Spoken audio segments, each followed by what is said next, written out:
ரொம்ப ஈஸியான கணக்கு தான் பாப்பா. உனக்கு எக்ஸ்ப்ளைன் பண்ணணும்னு நெனச்சா டைமே கிடைக்க மாட்டேது. 2 டைஸ் ரோல்டு 2 டைஸ் உருட்டுறாங்க. ப்ராபபிலிட்டி சம்மில குடுத்துட்டாங்க. Getting an even numbers on the first die. First டைஸில மட்டும் ஈவன் நம்பர்ஸு வர மாதிரி கேட்டிருக்காங்க ஒரு சொல்யூஷன். இன்னொன்று வந்து total of face sum 8. Total of sum face 8 வரணும். அதாவது எப்படின்னா, ஃபஸ்ட்டு நீ டைஸ் உருட்டுறீல, அதுக்கும் 2வது உருட்டுல டைஸு. இப்போ மொதல் டைஸில் 2 வருதுன்னா, 2வது டைஸில் வந்து 6 வருதுன்னா 2 + 6 8. இப்போ மொதல் டைஸில் 4 வருது, 2வது டைஸில் 4 வருதுன்னா 8. இப்போ மொதல் டைஸில் 3 வருது, 2வது டைஸில் 5 வருதுன்னா 8. இல்லை மொதல் டைஸில் 5 வருது, 2வது டைஸில் 3 வருதுனாலும் 8. அந்தமாரி எத்தனை இது அதாவது பாசிபிலிட்டிஸ் இருக்கோ அதை வச்சு ஒரு சொல்யூஷன் கேட்டிருக்காங்க. ஈவன் நம்பரை வச்சு ஒன்று, பாசிபிலிட்டிஸை வச்சு ஒன்று. ஓகே, இது என்னது? ப்ராபபிலிட்டினா என்ன? ஏ யூனியன் பியாக இருக்கணும், ஏ நாட் பியாக இருக்கணும். முதல்ல நமக்கு என்னென்ன டேட்டாஸ் கொடுத்துருக்காங்கிறத பார்ப்போம். முதல்ல அது பேர்னா பாசிபிலிட்டிஸ் கண்டுபிடிப்போம். 2 டைஸ் உருட்டுனா என்னென்ன பாசிபிலிட்டிஸ் இருக்குது அதை கண்டுபிடிப்போம். இப்போ டைஸு இது உங்களுக்கு ஸ்கூலில் சொல்லியிருப்பாங்க, டைஸு எப்படி இந்த மாதிரி டெரிவாக எழுதணும் அப்படின்னு. இது வந்து மொதல் டைஸு, இது 2வது டைஸ். ஓகே, அந்தமாரி வரும். இப்போ ஒரு டைஸ் உருட்டுற 1 வருது, 2வது டைஸ் உருட்டுற 1 வரலாம், 2 வரலாம், 3 வரலாம், 5வது வரலாம், 6 வரலாம், 8 வரலாம். ஓகே, மொதல் டைஸ் உருட்டுற 2 வருது, 2வது டைஸ் உருட்டுற 1 வரலாம், 2 வரலாம், 3 வரலாம். ஓகே, இதில் எல்லாம் அதாவது எப்படி சொல்கிறேன்னா, இப்போ மொதல் டைஸில் உருட்டுற 1 வருது, 2வது டைஸ் உருட்டுற 3 வருது, 1 3 இதுக்குள்ளே இருக்கும் பாரு, இருக்கா? மொதல் டைஸ் உருட்டுற 4 வருது, 2வது டைஸ் உருட்டுற 2 வருது, 4 2 இந்த இருக்கா? அதேமாரி நீ 2 தாயத்தை வச்சு உருட்டி பார்த்தீங்கன்னா அதில் என்னென்ன வருமோ அது எல்லாமே இதுக்குள்ளே இருக்கும். அது எப்படி ஈஸியாக எழுதுனா 1 1 1 2 1 3 அது ஒரு டைஸை மட்டும் கான்ஸ்டண்ட்டாக வச்சுட்டு 2வது டைஸில் 1 1 6 வரையும் இன்க்ரீஸ் பண்ணு. மொதல் டைஸை கான்ஸ்டண்ட்டாக 2ன்னு வச்சுட்டு அடுத்து ஒரு 1 1 இன்க்ரீஸ் பண்ணு. அடுத்து 3ன்னு வச்சுட்டு 1 1 இன்க்ரீஸ் பண்ணு. 4ன்னு வச்சுட்டு 1 1 இன்க்ரீஸ் பண்ணு. 5ன்னு வச்சுட்டு 1 1 இன்க்ரீஸ் பண்ணு. இது 6ன்னு வச்சுட்டு 1 1 இன்க்ரீஸ் பண்ணி 6 வரையும் முடிச்சிடு. ஓகே, மொத்தமாக கூட்டி பாரு, 1 2 3 4 5 6 மொத்தம் 36 வரும். 36 பாசிபிலிட்டிஸ் இருக்குது. இந்த 36 நம்பர்ஸும் நீ டைஸ் உருட்டக்குள்ளே விழுகிறதுக்கு வாய்ப்பு இருக்குது. So possibilities n = 36. ஓகே, முடிஞ்சிடுச்சு. இப்போ வந்து கீழே என்ன எழுதுறேன்னா, A to the event of getting even number of the first die. ஏவை வந்து ஈவன் நம்பர்ஸ் கிடைக்கிறதுக்கான ஈவெண்ட்டாக வச்சுக்க. அதுவுமே ஃபஸ்ட்டு டைஸில். ஓகேவா, கொஸ்டினில் கொடுத்துருக்கோம் ஃபஸ்ட்டு டைஸ்னு. ஸோ அதான் நான் இங்கே எழுதியிருக்கேன். இப்போ பாசிபிலிட்டிஸ் பார்க்கலாமா? பாசிபிலிட்டிஸ்க்கு எப்போதும் எப்படி பண்ணணும்? என்னன்னு போடணும். ஓகேவா, என்ஏ பாசிபிலிட்டிஸை பொறுத்தவரையும் என்னன்னு போட்டு தான் எழுதணும். இங்கே ஏங்கிறத எடுத்துக்கிறதுனால என்ஏன்னு போட்டுக்க. சரி, ஓகே, என்ஏ பார்ப்போம். இப்போ ஈவன் நம்பர்ஸ் தானே கேட்டிருக்கான் ஃபஸ்ட் டேஸில். ஈவன் நம்பர்ஸ் நம்ம என்னென்ன சொல்லுவோம்? 2 4 6 8. ஓகே, 8 வராது டைஸை பொறுத்தவரையும், மொத்தம் 6 வரையும் தான் வரும். ஸோ 2 4 6 பாரு, 2 எங்கே இருக்குது? இந்த இருக்குது, 2 2 இருக்குது, அடுத்து 4 எங்கே இருக்குது? இந்த இருக்குது. அப்போ 6 எங்கே இருக்குது? 6 இருந்திருக்கு. அப்போ இதில் உள்ள எல்லாமே கிடைக்கும் உனக்கு. மொதல் டைஸில் 2 வச்சு உனக்கு மொதல் டைஸில் ஈவன் நம்பர்ஸ் விழுவும்போது உனக்கு 2வது டைஸில் மாற்றி விழுந்துச்சுன்னா இத்தனை இதுவும் கிடைக்கும். ஸோ இதேமாரி இதில் உள்ள எல்லாமே கிடைக்கும், இதில் உள்ள எல்லாமே கிடைக்கும். அதான் கீழே எழுதிருக்கான். 2 1 2 2 2 3 2 4 2. 2வது டைஸில் என்ன வேணால் விழுகலாம். அவன் என்ன சொல்லியிருக்கான்? மொதல் டைஸில் மட்டும்தான் ஈவன் நம்பர்ஸ் விழுவணும்னு இருக்கும். அதான் 2 1 2 2 2 2 3 2 5 2 6. அடுத்து 4 1 4 2 4 2 4 6 6 1 6 6 வரையும் எழுதியிருக்கேன். மொதல் டைஸை பொறுத்தவரை ஈவன் நம்பராக இருக்குது. 2வது டைஸில் நீ எப்படி வேணா இருக்கலாம். ஸோ கொஸ்டினுக்காக ஃபார்ம் பண்ணிட்டோம். இப்போ இதில் எத்தனை இருக்குன்னு பாரு, 1 2 3 4 5 6 7 8 18 இருக்கும் இதில். ஸோ ஓகேவா, இதை கவுண்ட் பண்ணி பார்த்தோன்னா 18 வரும். ஸோ நமக்கு வந்து பாசிபிலிட்டிஸ் வந்து 18 இருக்குது. ஓகேவா, நமக்கு ஃபார்முலா படி என்ன கண்டுபிடிக்கணும்?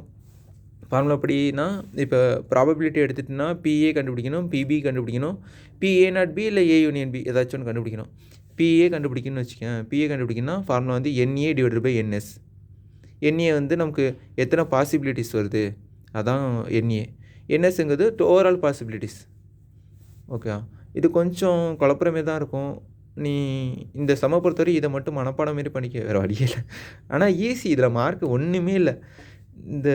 இந்த ஃபார்முலாஸு, இந்த ஒரு ஸ்டெப்பு ப்ரொசீஜர் மட்டும் தெரிஞ்சால் போதும், நீ எந்த சம் கொடுத்தாலும் அடிச்சிடலாம். இது ஒரு வேளை 7ன்னு கொடுத்துருந்தா கூட்டினா 7 வரமே நீ எடுக்கணும். இப்போ 6 + 2 6 + 2 8 சொன்னோன்னா 6 + 1 8 7 வருமா, அந்தமாரி எடுக்கணும். 7ன்னு கொடுத்துருந்தா இல்லை 4ன்னு கொடுத்துருந்தா அந்தமாரி பண்ணணும். ஈவன் நம்பருக்கு பதிலாக ஆட் நம்பர்னு கொடுத்துருந்தா நீ இதில் வந்து 3 ஆட் நம்பர் என்னென்னு அடிப்ப? 3 3 எடுப்பேன், 1 எடுப்பேன், வேறு என்ன எடுப்பேன், 5 எடுப்பேன். ஓகேவா? இதெல்லாம் ஃபஸ்ட்டு டேஸில் வரமே எடுக்கணும். ஸோ ஈஸி தான், ஒரே ஸ்டெப்பு தான். ப்ரொசீஜர் மட்டும் பார்த்து PA = NA / NS 18/36. 18ங்கிறது இதை கவுண்ட் பண்ணி போட்டேன். 36 தான் NS ஓவரால் பாசிபிலிட்டிஸ் வந்து 36 முடிஞ்சா. இப்போ PA கண்டுபிடிச்சது, அடுத்து PB.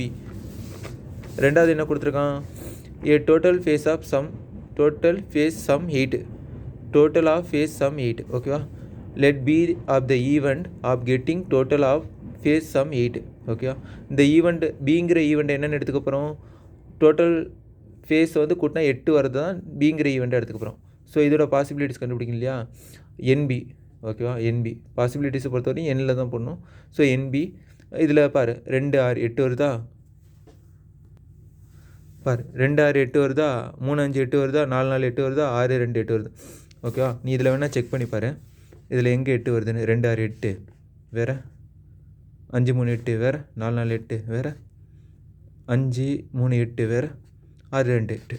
ஓகே, இதில் என்னென்ன சொன்னனோ அது எல்லாமே இதில் எழுதியிருப்பேன். ஓகே, இதை தாண்டி எதுவும் வராது. ஸோ NB தான் தெரியும். இப்போ நம்ம இதை கவுண்ட் பண்ணால் 1 2 3 4 5 /36. ஓகேவா? NS ஓவரால் பாசிபிலிட்டிஸ் இந்த இருக்குல்ல, இதுதான் 36. இதில் போட்டாச்சு, NS /36 போட்டாச்சு. அப்புறம் A0B இது என்னென்னு வச்சுக்கேன். இதில் என்ன கேட்டிருக்காங்க, ப்ராபபிலிட்டியை பொறுத்தவரை என்ன நான் சொன்னேன் இல்லையா, ஃபார்முலா ஏதாச்சும் ஒன்று இருக்கணும். PA யூனியன் B எடுத்துக்கிட்டுன்னு வச்சுக்கேன். PA முதல்ல A கண்டுபிடிச்சிட்டோம், B கண்டுபிடிச்சிட்டோம். ஓகேவா? இப்போ நான் வந்து PA யூனியன் B ஃபார்முலா எடுத்துப்போம். சரியா? ஏன் எடுத்துக்கிறேன் அப்படின்னு கேட்டிங்கன்னா, இதுக்கு உனக்கு எக்ஸ்பிளைன் பண்ணியிருப்பாங்க. ஸோ எனக்கு அந்தளவுக்கு தெரியாது. PA யூனியன் B ஃபார்முலா இது கொடுத்துருக்கனால A union B PA PB - PA0B. ஓகேவா? PA தெரியும், PB இந்த கண்டுபிடிச்சிட்டோம், PA0B. A0Bன்னா ஒன்றும் இல்லை, இப்போ இதில் கண்டுபிடிச்சில PA அதாவது NAவில் உள்ள பாசிபிலிட்டிஸும் NBயில் உள்ள பாசிபிலிட்டிஸும்.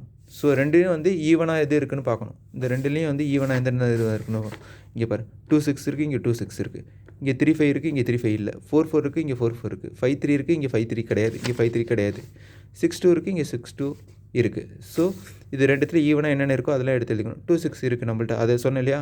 4 4 ரெண்டு இதுலேயுமே இருக்கும், 6 2 ரெண்டு இதுலேயுமே இருக்கும். ஸோ ரெண்டுத்துலேயும் ஈவனாக என்னென்ன இருக்குது, இந்த 3 நம்பர்ஸாக 3 தான் வரும். ஸோ எப்போதுமே நம்ம பாசிபிலிட்டிஸ் பார்க்கல என்ன போடுவோம், A0B தானே போடுவோம். அதான் PA0Bக்கு வந்து NA0B / NS 3/36. அவ்வளோதான் ஃபார்முலா. இப்போ இதில் ஃபார்முலாவில் இதை PAங்கிற இடத்துல வந்து 18/36 எழுதிடுவேன், PBங்கிற இடத்துல வந்து 5/36 எழுதிடுவேன், A0Bயில் வந்து 3/36 இந்த இருக்குல்ல, இதை எழுதிடுவேன். ஓகே, பாட்டம் எல்லாம் ஈவனாக இருக்குது, அதாவது சப்டிவிஷன் எல்லாம் ஈவனாக இருக்குள்ள ஒரே நம்பரை எழுதிக்கலாம், ஒரே இடத்துல எழுதிக்கலாம், பிரச்சனை இல்லை. இப்போ 18 + 5 - 3 இது ரெண்டுத்தையும் கூட்டினா எவ்வளோதும் 23. 23ல் 3 போயிடுச்சுன்னா எவ்வளோ வரும், 20 வரும். 20/36 வரும். ஓகேவா? இது என்னால் டிவைட் பண்ணலாம், 2ஆல் டிவைட் பண்ணலாமா, 18 வருமா, இங்கே 10 வருமா. அப்புறமேல இது எதால் டிவைட் பண்ணலாம், இது திரும்பி 2ஆல் டிவைட் பண்ணலாம். 9 9 2 18 வருமா, 2 10 வருமா, அப்போ 5/9. இது எதாலையுமே டிவைட் பண்ணால் பாயிண்டில் தான் வரும். ஸோ இதுவே சொல்யூஷன் போதும், உங்களுக்கு புக்கில் இவ்வளோ தானே கொடுத்துருவாங்க. ஸோ இவ்வளோ தான் சம்மு, ரொம்ப ஈஸி. ப்ராபபிலிட்டின்னு கொடுத்துருந்தா ஒன்று A யூனியன் Bயாக இருக்கணும், P = A யூனியன் Bயாக இருக்கணும், இல்லை P = A0Bயாக இருக்கணும், ஏதாச்சும் தான் இருக்கணும்.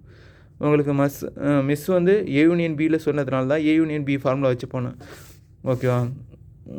வேறு ஒன்றும் இல்லை.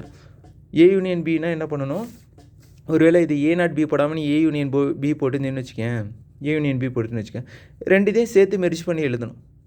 ஓகே, இப்போ ரெண்டுத்துக்கும் இதாக எழுதினியா, கான்ஸ்டண்ட்டாக உள்ள நம்பர்ஸ் மட்டும் போட்டியா, A யூனியன் Bனா ரெண்டுத்தையும் சேர்த்து எழுதுகிற மாதிரி இருக்கும். 2 6 இதில் உள்ள எல்லாமே எழுதுகிற மாதிரி இருக்கும், இதில் உள்ள எல்லாமே எழுதுகிற மாதிரி இருக்கும். ஸோத்தில் டோட்டலாக கவுண்ட் பண்ணி கொண்டு வர மாதிரி இருக்கும். மிஸ் உங்களுக்கு நடத்த மாதிரியே போவோம். NA0B அதனால PA0B. ஓகே, அந்த ஃபார்முலா அப்படியே கொண்டு வந்துட்டேன். 5/9 ஆன்சர் வந்துடுச்சு. ரொம்ப ஈஸியான சம்மு, இதில் மார்க்கு எடுத்துடலாம். சம்மே தெரியலனா கூட ப்ரொசீஜரை கொண்டு வந்துட்டு மார்க் எடுத்துடலாம். ஸோ ட்ரை பண்ணி பாரு, ரொம்ப ஈஸியாக தான் இருக்கும். இதில் எதுவும் கன்ஃபியூஷன் இருந்துச்சுன்னா திரும்ப எனக்கு கூப்பிடு, நானும் சொல்லித்தரேன். பாய்.